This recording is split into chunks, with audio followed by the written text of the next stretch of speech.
So thank you so much, Shiju, for this nice introduction. And I would also like to take this opportunity to thank Images to put up this great panel and organize summit on D2C, which was long due. The word itself is very new, and a lot of players are doing great work in the D2C business, and it's a great forum to celebrate that. So I'm really honored and excited about this panel discussion in particular, being it regarding the food and beverages. You can just have a good look at me and know it for the fact that I love food and beverages for sure. So moving ahead, I would like to introduce our esteemed panelists first, and I would take it first on my right from Devanshi, where they can just share a quick intro about themselves and their brand before we head on to the questions. Hi guys, I'm Devanshi Kanoi Chitlangya, born and brought up in Calcutta. So I come from a family that owns tea estates, and as ironical as it might sound, when I was young I told my dad I'm never going to get into tea. But what made me get into tea was when I was in Singapore, I really missed masala chai. And me and my co-founder really bonded over masala chai, and we saw that you found the local teh tarik, that's a Malaysian tea, or you found just green tea, but you did not find masala chai. And with a huge NRI population, we realized, okay, this is something that we want to really work on. And that gave birth to Chaika. So Chaika is a premix company that does 3-in-1 premixes for masala chai. And now we've also branched into iced teas. We are incubated by IIM Bangalore and also part of their D2C cohort. And it's been a great journey. So we're retailing online. We're on Amazon. We're on www.chaika.in. Please try the product. And we're in food halls, Spencer, not yet Spencer's, but Benzor, and some other stores. And we're supplying to Singapore and Dubai. And as a person, I'm someone who really enjoys food. So that's why I'm in this space. I'm into fitness, and I really like mentoring young students in school. Should I start? All right. Great. Thank you for setting up context. So now I can plug shamelessly. So thank you for that. So my name is Gaurav, and I'm the founder of Polka Pop. Polka Pop is India's first homegrown flavored sparkling water brand. So basically, the idea is that we wanted to make sort of healthy living fun and accessible. So we wanted to create a product that you could have as many number of times without feeling guilty. So our drinks are fizzy, they're flavorful, they have some great natural flavors, no sugar, no sweeteners, no calories, no preservatives, nothing, right? So it's a very clean drink that you can have as is. You can have with your food, you can have it when you're working, you can mix it with your alcohol. It makes a great gin and pop, right? That's what I like to call it, so GNP. And all in all, I mean, just a quick background as to how the whole thing started. So when I was in school, so around grade 10 or so, I had a very unhealthy lifestyle. I was borderline cholesterol, I was asthmatic, I was eating medium pizzas every week, just living the life. But then at some point, something clicked and I switched. So I, cut went cold turkey and all of these junk foods, went cold turkey and all of these carbonated soft drinks. And turned my life around. I don't have any of those anymore, thankfully. But when I went to the US, I saw a lot of people drinking this flavored sparkling water. I saw a lot of people having their cake and eating it too. I said, this is great. I can finally have, flavored carbonated drinks again. So when I came back to India, I started to look for it, and I couldn't find it. And so I said, if I can't find it, well, I'll make it. So that's kind of how Polka Pop started. And we're available on polkapop.in. You can follow us on Instagram at polkapop.in. I mean, I had to do this. And you can find us on Amazon on our website. We're on a couple of quick commerce platforms, Instamart, and a few places in Blinkit as well, so you can find us there. Thank you so much. Thank you, Gaurav. Hi, my name is Jasmine. I'm the co-founder and the CEO of a healthy snacking brand called Green Snack Co. We've now been around for over 5 years, based in Mumbai. We do products like kale chips, quinoa puffs, makhanas, trail mixes, lots of different products. We're available in retail, in the domestic market, across modern trade and general trade, as well as online on our website and marketplaces. And also we export to close to about 5 to 7 countries.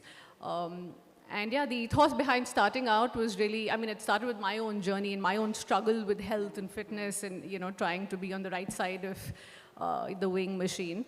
But really, that's where it started from, and it's been a really, really cool journey so far.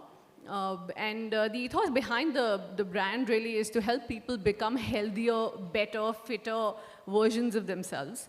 And that's really all we've been trying to do for the last few years. Hi everyone. My name is Nitin Bharadwaj. Building Jimmy's Cocktail. Basically trying to provide each and every guys outside the bar the awesome drinking experience wherever you are at home and at every place. We are a 2-year-old startup and based out of Delhi. We are an omni-channel presence, D2C, different platforms in more than 50 cities across India. And this is what we are. Hi guys, my name is Nitin Vishwas. I'm the co-founder of Moonshine Meadery. We make the world's oldest alcohol, and that's mead. So the words Madhira, Madhushala have the word Madh plugged right in there. We are also India's first meads and ancient drink made by fermenting honey with various fruits and spices.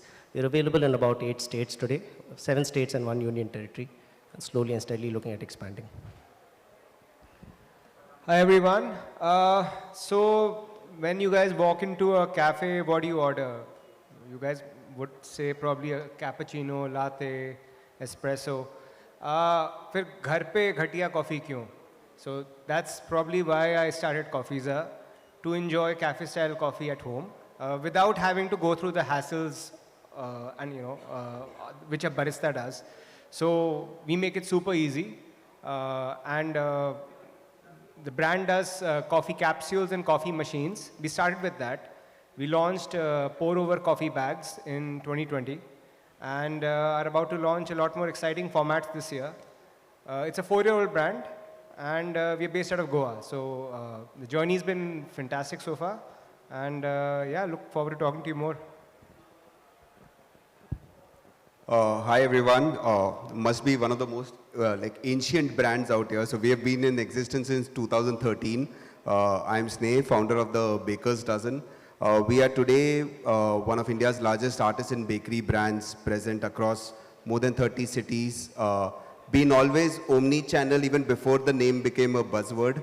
So we started with our stores. We have around 50 of them pan-India. In addition, present on all e-commerce, quick commerce, XYZ commerce platforms, and in addition, modern trade and other outlets. So yeah, that's who we are. So thank you, Sneh, and everybody. I would like to start with this question and get it off my chest, and I'm sure everybody here is interested to know about this. Do you think that Q-commerce is a mad rush which is driven by just a marketing gimmick which is short-lived, or do you think that that D2C players should fight this out with the marketplaces? So I would like to take this to Sneh first, and then we'll take everybody's opinion. So I think, food is an interesting sector when it comes to the entire, online purchase behavior, right? I personally have always believed very strongly that as a food brand, you have to be present across platforms. Yes, you should have your own D2C presence in terms of building that customer relationship, but use it more in terms of the customer backend, the NPD portfolio, those angles. But I think because it's such an availability-led portfolio, right? You are not willing to wait. And I'll come to quick commerce separately, but I think both online purchases, whether it is marketplaces, your own website, as a food brand, it does not make sense to say that I will only be on one. Having said that, the quick commerce phenomenon, so according to me, this will stabilize. Yes, the one-day delivery days, I think, are now past tense. I don't think a 10-minute or a 20-minute thing, will still be stable going forward. But where I see this settling down is around a 2-hour delivery window, where you'll even have your players like your Amazon and Big Basket coming in over there. Where the dust will settle, how many players will remain after a year or 2 years is obviously anybody's call. But it is a trend which is here to stay. There is a significant amount of purchase that happens like what is called almost your top-up purchases, right? That's where your local stores used to play that role. Like where we stayed in Bombay, we had a supermarket or a small store in the complex itself. right? 1,000 flat complex. So obviously it had a store in the. Now that store would not be used mainly for monthly purchases. That's where the big basket vehicle would come into the apartment. But where that store would serve is your last minute purchases, or even at night when you remember that you need something for breakfast tomorrow. And that's the gap that quick commerce is filling. So it's here to stay, but it will stabilize at around the 2-hour window is what my view is. Great. So Rahul, if I can have your take on this. I think there was a previous session in the morning, and somebody mentioned that people are willing to pay for a premium service, premium delivery, and that's why Amazon Prime kind of services exist. So, and the way I think technology, infrastructure, everything is going, quick commerce might happen and will probably eventually happen. How it'll affect margins for a brand is something I'm concerned about. Any day, I mean, you're fighting for market share online. I mean, just to get the customer to click and purchase on your product, and then imagine the operational additional cost of last mile delivery. Of course, if it's funded by the customer, then it would make sense. But if the brand is doing it out of his pocket or from the VC money, I don't know how long that would be sustainable. So that's my opinion. So mine's a sector that does not have any e-commerce in it. So as alcohol, I think, I'm going to play the role of a customer. I've been using quick commerce and Dunzo and specifically Dunzo for the last a month now, from the time they started this. I agree with Sneh, the 2-hour window is something, that's the planning that generally happens. And you get up in the morning, you realize you don't have doodh and dahi, you place an order. But coming back to alcohol again, that is to our sector, I think a few markets have actually gone to the whole idea of sort of having e-commerce, like West Bengal, Chhattisgarh, and Jharkhand. But in most other places, you got to plan a little early. And especially if you want to pick up meats, you need to have it chilled, so all the more earlier. So not really very, very pertaining to my sector, but yes, it's here to stay for sure. So then I would like you to add upon it in terms of the omnichannel enablement that we were talking about, that you really built where people came to your website and then you redirected them to your physical store. So Nitin, Vishwas, if you could just shed some light on it. So since e-commerce isn't something that we sort of enjoy as a sector, what usually happens is we have a little Google form, a slightly advanced version of Google form on our website. As a craft brand, it's very hard to find smaller craft brands around, right? I mean, it's as a customer, it's very hard to find a craft brand. So what we do is, if you're looking for meats, get onto our website, place your order. Within a span of an hour or so, we will have a team that will reach out to a retailer close to your house, have him come and do the delivery to you within a 4 to 5 hour window. Not exactly quick commerce, but then we've been able to service over, I think, 20,000 orders just this way. And that's the way sort of we roll as an industry. Great. Yeah, basically, because of the omni-channel presence, while we don't have any restriction, and then everything cannot happen overnight, but due to COVID, this e-commerce, quick commerce, all the D2C presence is basically scaled up very, very fast during the pandemic time. And then basically,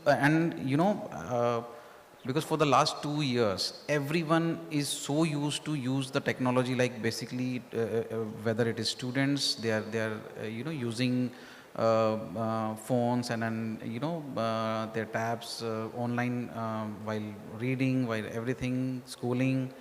And now they have the habit to use everything to it. Like traditional people may, take times to change their habit, but all these Gen Z, youngsters, millennials, they are actually using technology, and then this quick commerce thing is going to stay because they are making their habits. Like if I was using a monthly purchase basket through a physical purchase to a store, visiting a store, or through a big basket, but then now with this quick commerce, I'm actually, these platforms are actually changing the habit of, getting the monthly basket size. you think and then you have a very short lead time and then you have everything to it. And then yes, the margins, the ticket size is a concerned area, but as soon as, the more business will scaled up and volume game will definitely, solve this challenge. And it's going to stay, I believe.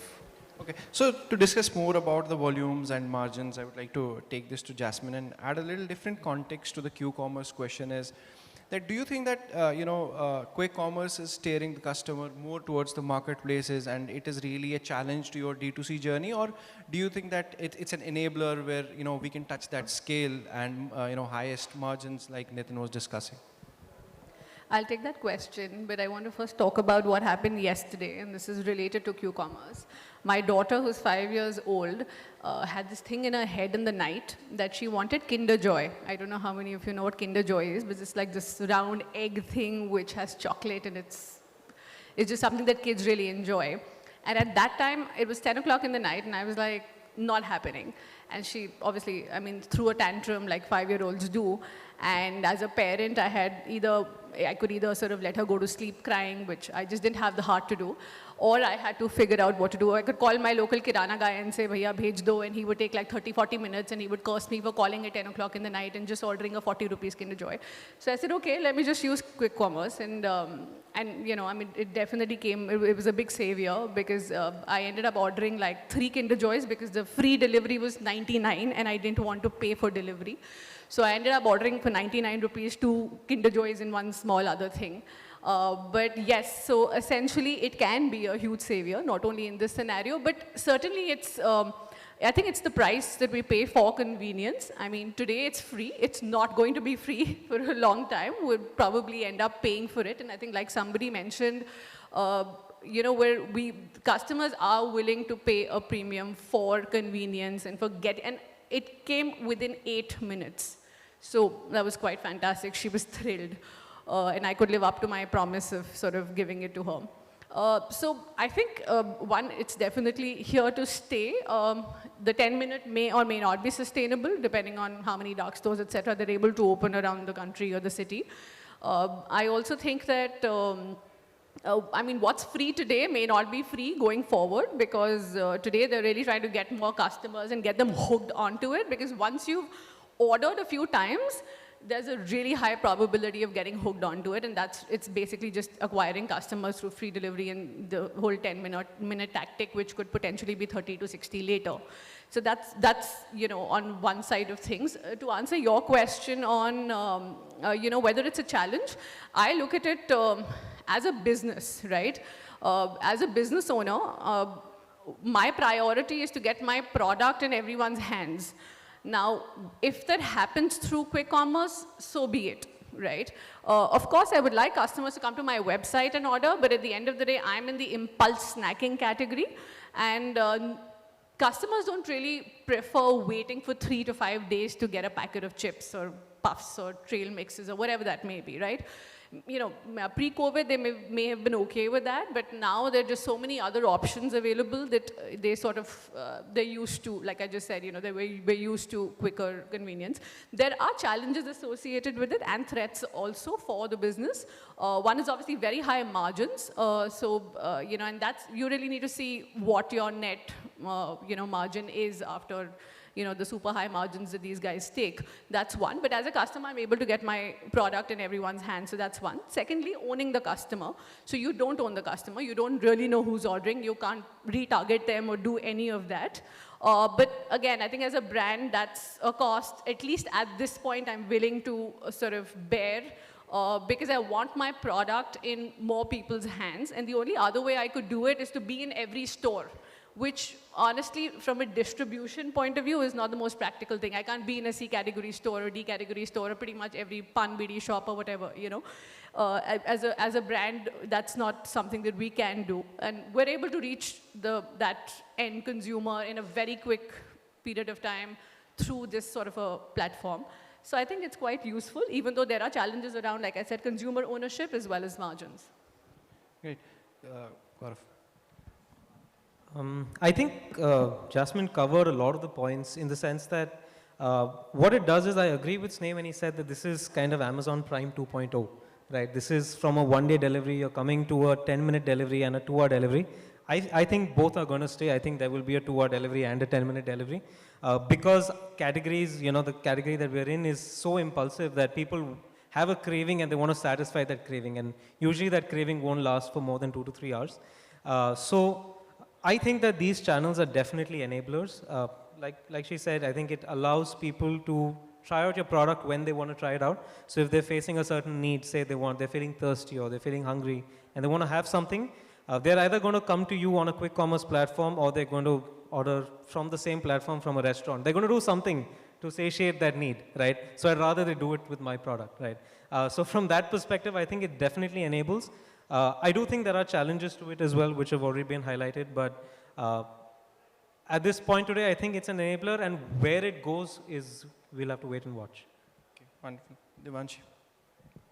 I think as a D2C brand owner, I would really agree that it's an enabler because like being for Chaika, like I'm a last minute person for a lot of my things. So if I'm traveling like 2 days from now, I don't think I've packed or I've made a list.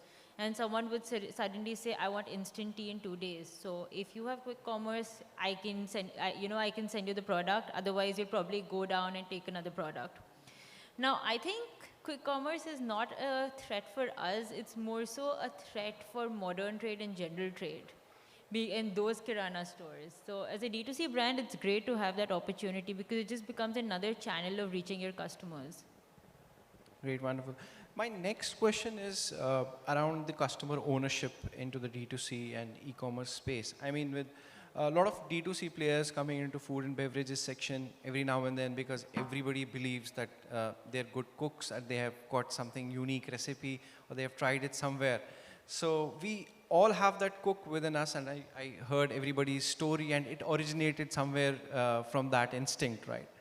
So with that clutter coming in, how do you see customer ownership panning into food and beverages segment, and how do we really build on that customer lifetime value to have that sustainable and predictable profitability? So I would like to take this to Jasmine, and then you guys can jump on in. So I believe that a great metric to track is repeat business, right? So you know whether the customer is buying only from the point of view of deep discounting, or some sort of offers that you're giving, or just because you're available on a certain platform in a convenient fashion.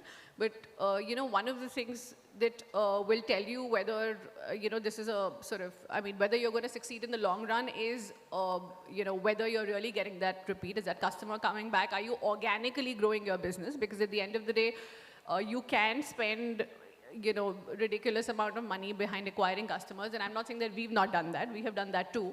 And at some level, maybe continue to do that as well. But we realized over a period of time that that is not sustainable. And it is important to own the customer. But own the customer, like you said, there are some platforms which allow you to do that. Like my website allows me to do that. Other platforms don't. But at the end of the day, your product speaks for itself. So if it's a good product and it's delivering what it promises, and as a brand, there is credibility associated with it, and you are giving the customer, you're adding value to the customer's life, I think there's a very high chance of the customer coming back to you, irrespective of what platform, irrespective of whether you're discounting or not, or what sort of offers you're giving. Sneh, you wanted to come on that. Just to add to that, right? See, obviously the only customer data that you'll have as a brand owner will be your own website or app data or your own stores.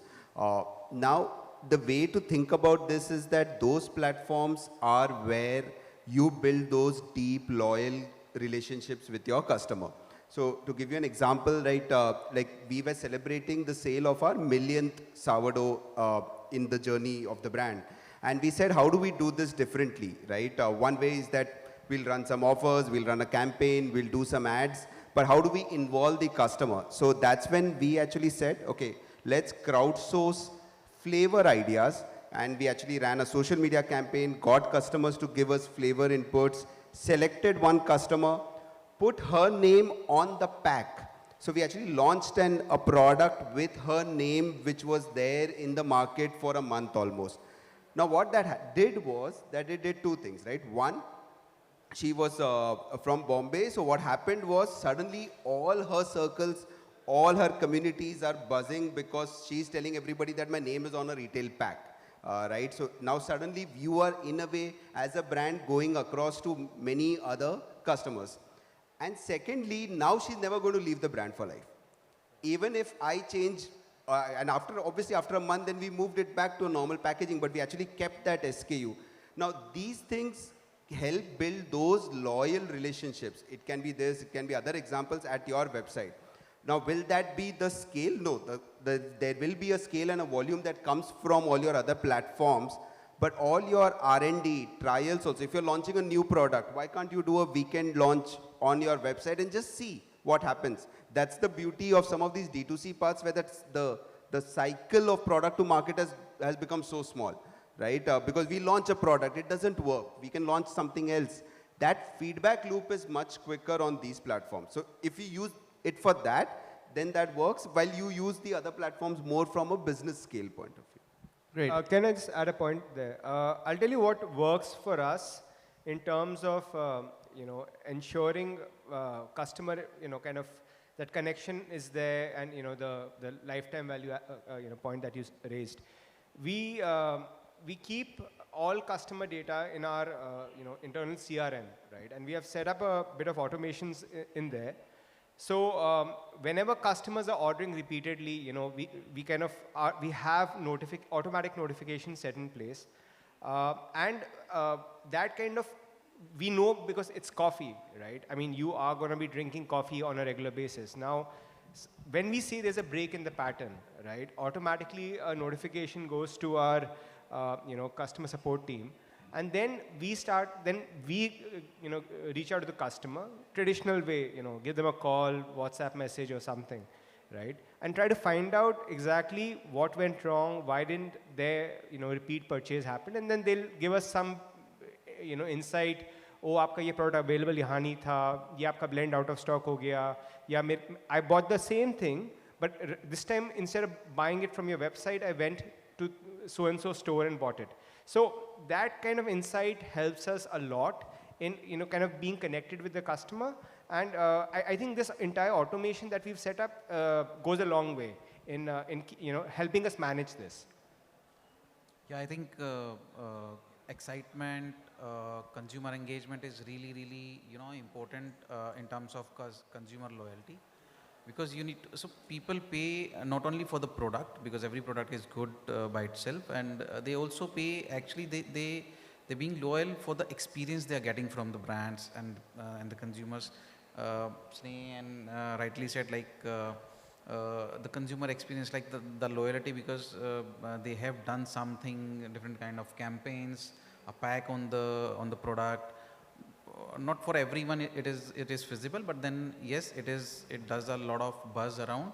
But different kind of things, like we have a barcode scanner on the bottle, where we can have an advantage to showcase, like different kind of consumers, how you can make a different type of cocktails out of one bottle. So we have that kind of engagement, different videos. We can update those videos so that people can have a different kind of experience. Gaurav. So I think in this largely e-commerce data-driven world, again, I come back, I'm the outlier here, right? So there's no data. I think Sneh touched upon it, and I'll tell you how we sort of build on that, because we don't know who the end consumer is, because we can't sell to the consumer. So for us, if you want to build loyalty, it's very simple. You're not talking to a brand. If you ever get onto Moonshine's Instagram and have a chat with Moonshine, there'll be a person with a personality. You're never speaking to a brand. You will see typos, you will see grammar errors. Hell, if you call up the number behind the bottle, you're going to actually reach me, and I'll be called Rahul on that, right? The whole idea is to actually go down to the level of personalizing it, not keeping a bot, and making the consumer feel like they know each other. For example, when we launched in Bangalore, we had a choice. You either go down to a bunch of influencers and do the usual yada, yada, yada, or identify the 100 people on your website, on your Instagram page, who have actually told you that when are you launching in Bangalore. We took 4 years to launch in Bangalore. What we did was we got those 100 people, and I personally went down to, there was the marketing head and I, we took a Uber and we went down to everybody's house. And these are people, we just wrote to them, can you share your address? They had no clue what was coming. These are not influencers, because the idea is this: loyalty will wane. You will lose consumers to a cooler brand that comes. What you want is to ensure that the funnel is always there and you're always feeding at the top of the funnel, not addressing the middle of the funnel all the time. Because that's when the loyalty wanes for a short period of time, they come back to you because that is the only time they feel like this is your brand. But the whole idea is always keep feeding the top of the funnel. Stop trying to target the middle of the funnel because word of mouth matters more. And that only happens when you do little things that don't scale. Great, Gaurav, please.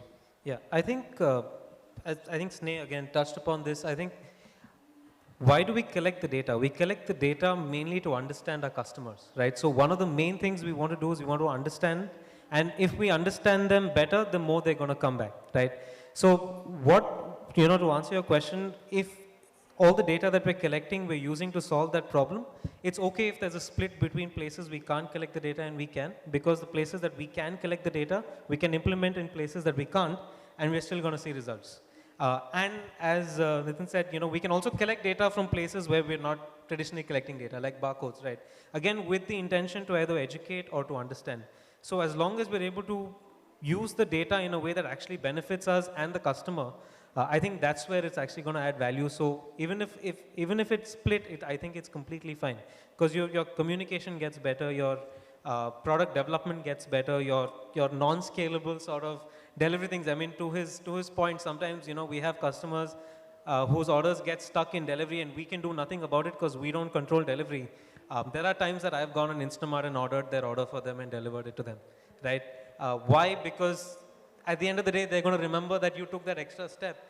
So at that point, you understand the customer a little better, and then you end up building a personal relationship with them, and then you chat with them and said, okay, how do you find out about us? What do you use it for? What do you like? What do you not like? And I think those conversations are kind of what will help, at least at the early stage that we are. It helps us go to the next level, and I think that's the fair distinction. I think understanding what we want to do with that data. Devansh. So I think what Gaurav said, it comes down to understanding your customers. So I'll just share what we really have done is, apart from calling up customers and connecting with them, we've really used our customer base to understand why some customers are loyal to us. So this could be through a survey and giving out promo codes or a freebie if they fill up that survey. And something that we realized was why some customers are loyal and what are they using it for. So if I come to Chaika, what we realized was that a lot of customers are using Chaika in their offices. And they were carrying it to work because at work with COVID, they didn't want a peon being there. They didn't want a niche ka chai wala coming there. It was economical. It was easy to make, which is hot water needed. And that is something that prompted us to think, when most of our customers are using it at offices, maybe we should launch a corporate pack because they don't care about the packaging outside. So I can launch a corporate pack and make that a lot cheaper for my customers. So it's all about getting the right data from customers to make them loyal. And I think that's really helped us as a brand have a loyal base of customers. And that's where our highest customer retention is. Great. So Nitin, you touched upon the word of mouth marketing for F&B. So I would really like to ask you, out of no choice to have a D2C for your brand. Does a geographical marketing in a particular area work for F&B in comparison to the other categories? Let's say fashion. I mean, I can be sitting anywhere in India. I would like a particular shirt and buy it. But F&B having to have, an offline attributes to it to a particular level. Do you think that, targeting and segmenting into a particular geography and then building it upon in the vicinity areas really works? Or would you say that, if you have tasted blood in a particular area and then you are ready to go D2C and national? No, so the way it works is, for us, it's all micro markets. So when we launched Bombay, I remember we only opened Powai. We opened Andheri West and we opened Bandra. We didn't touch Kolaba, we didn't touch Lower Parel. And we did that for good 6 months. And the whole idea was this, again, we don't have the benefit of multiple points of sale either. We have 800 stores of which 80 fall into our TG. So if we don't sell through those 80 stores, we don't reach our consumers. So the whole idea was, and therefore, very importantly, the retailer has a lot of power. He can choose to keep you or she can choose to keep you or not. So what we did was we chose 3 stores. We gave a certain standard scheme that is usually prevalent in the market and we let it stay. We had consumers calling us and saying, we can't find your product. We would say, we are very sorry. There have been times when people have left from Bombay, are heading to Bangalore by road, and we have actually stopped at Pune station with a pint of meads and given to them. Because we knew the availability would be a challenge, but we would rather have people talk about us in different markets where we are not there. It also allows you to conserve capital and cash and ensure that the pull comes from those markets which you are not there, and you don't need to give those crazy schemes to be available. Because we have we have a lot of constraints when we approach our side of the business. So yes, micro markets work. It worked again in Bangalore as well. So we've been using the micro market strategy through and through. Okay. So talking more about strategy, I would like to take this to Nitin and ask him, please share some strategies and MarTech platforms that have really worked for your brand. And since you being in an offline first brand and really doing great during the pandemic in the online space, so for the aspirants and for the other brands, if you could share about what MarTech platforms have worked and what particular strategies have worked for you, and how the consumer shift has been there post-pandemic in terms of the consumption and buying patterns. See, basically, if you talk about like the consumer first, the retail first brand, yes, we were started building this product because we are into an impulse category, where they may not need it, and if they need it, they pick up 2 bottles of cocktails, and they were consuming it, and while the consumption, they thought like we need 2 more. So it is basically, then that is the reason that quick commerce is really scaling up very fast. With jimmyscocktail.com, we are delivering the product in 3 to 4 working days. And that's how, yes, the new trials are happening with that thing, because we are able to communicate our message to consumers directly, where if the product is good for them, they really order it and trial it. Our repeats are also on a very high side, but and also the 40% contribution is coming from the tier 2 and tier 3 cities, where we are not even present. So that's how we are also making our strategy, like which are our future markets for the retail space, like in which market we need to invest for increasing our retail penetration. And that's how online is a complementing each other.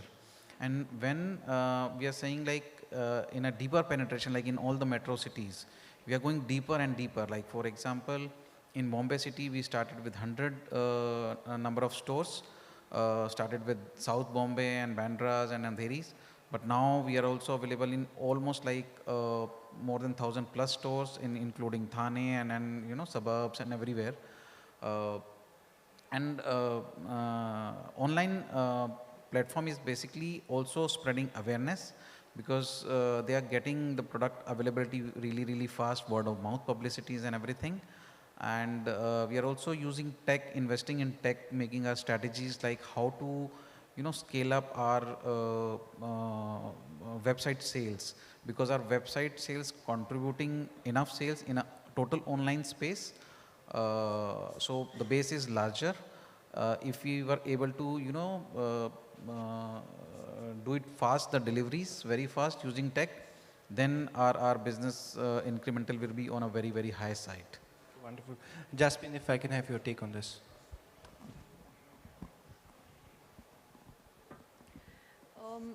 So in terms of channels, we were predominantly pre-COVID, 97% of our business was offline, domestic and some international retail. That's shifted significantly now in the last 2 years. Today, we're almost about 40-45% of our business is coming from online, and Q-commerce and the remaining is still continues to be offline.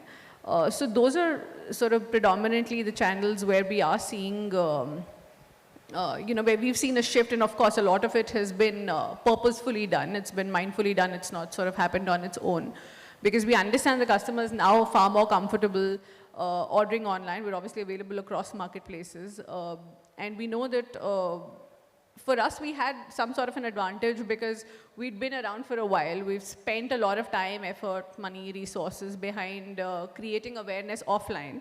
So especially during the pandemic, what we saw was because people were not going to stores anymore, they would just sort of turn to our website or marketplaces. And for us, a lot of our business, even on marketplaces, comes from brand keywords, where customers are searching for the brand and then ordering, looking for the product, looking for the brand, and then sort of ordering from there. So we did have that sort of an advantage. I think that's what we really intend to continue doing, be omni-channel. That's always been the strategy. And I think that's something that we're going to continue doing. Okay. So just to add on that, the geography question, right? So, see, one thing I think all of us F&B entrepreneurs understand, and I think as a sector, see, food cannot be treated similar to how you would treat, let's say, fashion or beauty or cosmetics. I think fundamentally there's just a difference between whether you're going deep or you're going wide. I think in food, because of one, the nature of the product, high repeat purchases, lower initial order values, but over that lifetime value, your customer will actually give you more value in food. But from a strategic point of view, you'd rather focus on a micro market, go deeper there, get all your operational challenges out, learn that well, then grow. Because, for a fashion or a cosmetics brand, obviously it's much easier in terms of saying that we'll reach 5,000 pin codes. For a food brand to reach 5,000 pin codes, it takes decades, right? So can we, as, if you're an upcoming F&B brand, first get that micro market right, go deep. Have you tapped all customers there? Have you been able to solve all your operational challenges there? Then if you feel, then yes, start scaling up. But going wide too early can be a problem. In fact, it also helps you get your product market fit right, because you think that product works well. For us, we thought X amount of sweetness, X amount of carbonation works. We went down a notch on the sweetness, went up a notch on carbonation, and helped change the entire branding before we went to all the other spaces. So the product market fit, that's the easiest way to get the product market fit right. Actually, on that, just one point in food, like I also feel there's a very strong founder bias in food. All of us who start something, we all feel that obviously that product is the best, and that's as per our taste palette, right? Because we feel that there's a certain drink that we like, so the customer should like it, so the market should like it, so India should like it, and hence I'll become a big brand. That micro market will answer that question, yes or no. Because food is, everybody has their own preference, right? So you will feel that particular taste works, but it might not work in the market. And that, if you go too far wide, let's say from a distribution point of view, and then you are stuck with product which is not selling across India, then that can actually lead to the business shutting down. You'll never be able to scale up on distribution that time. Yeah. right, Rahul. I mean, for us, I'll tell you how we started. We started doing a couple of pop-up shows. This is pre-COVID, obviously. And I think from there, we started getting the initial traction, initial customer feedback. That really helped.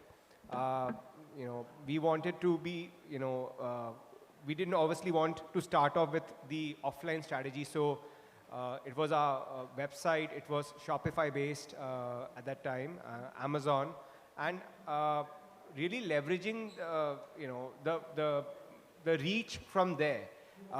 Again, Amazon, you don't get the customer feedback that much. Yes, you do in terms of reviews, by the way, which can be either very good or very bad, So you get to know both sides of the picture from there.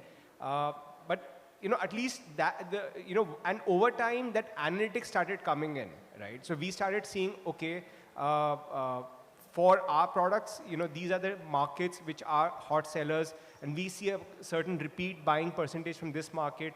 And again, that's where, our teams are continuously calling the customers, asking for feedback, aapko kaun sa acha laga, kaun sa acha nahi laga, and so on. And the insights really helped us. So for us specifically, the micro, we didn't go with the, micro distribution strategy. We kind of just put the product out there on the internet, and that's the beauty of the internet, right? Jisko chahiye wo kharidega, and then feedback is also possible. So Gaurav, I'll have your take, and then I have one last question, and I actually had a follow-up question to what we were just discussing about product market fit and kind of going deep. I wanted to get your thoughts on it because we started when the pandemic was, there. So we didn't have a choice but to go online. And so, I mean, even though this is not necessarily related to the question, I want to understand, does this advent of quick commerce affect that product market fit journey that food and beverage entrepreneurs go through, right? Because you're starting online, you have quick commerce as a channel that allows you to go deep in a city. But does that change, how does that affect that whole product market fit journey and understanding, just to get a sense?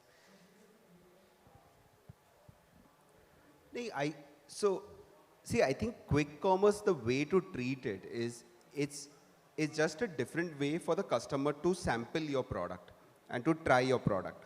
Now, where it helps is, obviously, for example, you gave the Kinder Joy example, right? Now, that was a quick need at that time, and the only place that could do that was quick commerce. Now, where from a product market fit, the question comes is that any quick commerce player, for all its sake, after the first 1 or 2 months, you will be decided based on your sales. Correct. And based on the brand pull, right? They might be in burn mode right now, but that doesn't mean that they will keep stocking your product for just the sake of stocking it, right? So, yeah, where it helps is your product market fit answer comes in a much bigger population now. Because if you were going from an offline mode, let's say, that you have a few stores that you're covering, that there again your product might work well, but does it work well even at an overall Bombay level, right? Let's say it works well in Bandra, but does it work well in Bombay? Quick commerce to that extent will help you get that answer, but you'll get an answer very quickly even on the product market fit in that. Great, I think that answers to what you asked. And I have one last question, and I'll take it to Devanshi and Jasmine. So what do you think has been the key challenge for, food and beverages brands to grow and scale nationally? I mean, we have seen electronic goods doing extremely well. We have seen fashion and lifestyle brands, home decor, everybody doing great in terms of the space and, occupying that huge chunk while we, scale these brands. Now, personal and beauty care products are also doing great. They're fast-moving D2C brands. And surprisingly enough, the first D2C brand was from F&B, right? Which became a unicorn. And we have not seen many unicorns since then. I mean, what has been the key challenge? I mean, I remember people talking about technology. Shiju mentioned it in the last panel.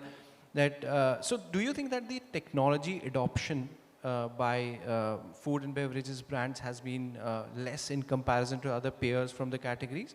Or do you think that, the partner ecosystem is not as robust as there is for, lifestyle brands? I mean, I'm talking this from the personal experience because at GreenHonchos, we, scale more than 100 brands, and majority of them, fortunately, unfortunately, are from fashion and lifestyle. And recently, in the previous quarter, we have seen personal and beauty care brands come to us, and food and beverages brands come to us for their scalability. So what do you think has been the reason for this lag overall? So I would like to take it to Jasmine, and then I'll take it from Devanshi. So there are multiple reasons in my view. When you talk about scaling online, a couple of things that tend to, not work out as much as you would like it to be, or perhaps as much as it does across other categories like personal care or beauty, fashion, etc. I mean, I can talk about our challenges. We were essentially in the impulse category, which is snacking, which is you basically go to a store, you see a packet of chips, you like it, you pick it up. It's for like 80, 100 bucks, right? And if you like it, you can always go back and go into the store or however, just order it again. Now, when COVID hit, moving that to online was like a serious challenge, not from a tech point of view. I mean, that's fairly easy, in fact, to figure out. The challenge was profitability. Unit economics did not work out for the longest time, and we tried very hard because it's an 80 rupee product. Now, even if I sell you a pack of 5, and I say, I will not sell you under whatever 5 packs. That's still 400 bucks. I do some discounting, maybe 350 bucks or whatever, right?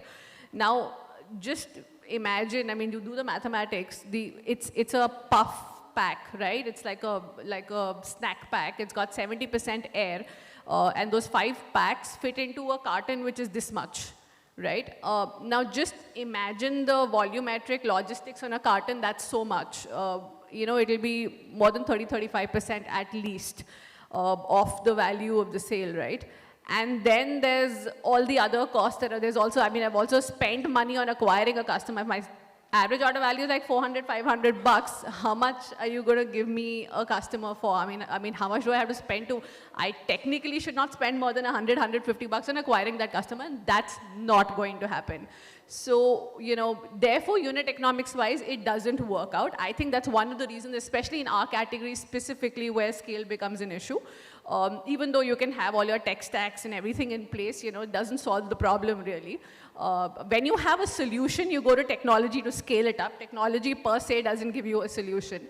That's one. Secondly, so what we did, I mean, just to also give you, the solution that we came up with was we came up with products which were more dense. So we launched trail mixes, which are basically, combination of nuts, seeds, berries, etc. Dry fruits, basically, and like different trail mixes for fitness and breakfast and, regular seed mixes and berry mixes, etc., which are priced minimum 300 to 500 rupees a jar. And it's a small compact jar, and we sell you combinations of 2 or 3. So my average order value went from 400 rupees to 1200 rupees.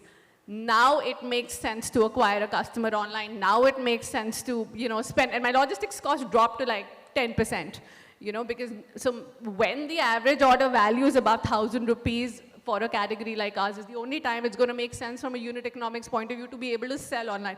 You can keep burning, you can keep acquiring more customers. Of course, unless your repeat ratio is more than 50% or something, which it isn't in our case, at least online, then you can perhaps make some money, or unit economics point of view, it makes sense. Or you have to have the funds to then keep burning through for a long period of time, right? And marketplace is similar. You spend at least 30, 35% of advertising. Your marketplace margin is like at least 30%. You're not left with anything much, right? So that's really, at least from our point of view, that's the reason, scale becomes a challenge unless you have a lot of money to sort of push behind it, and not really tech related from that point of view. Wonderful, Devanshi.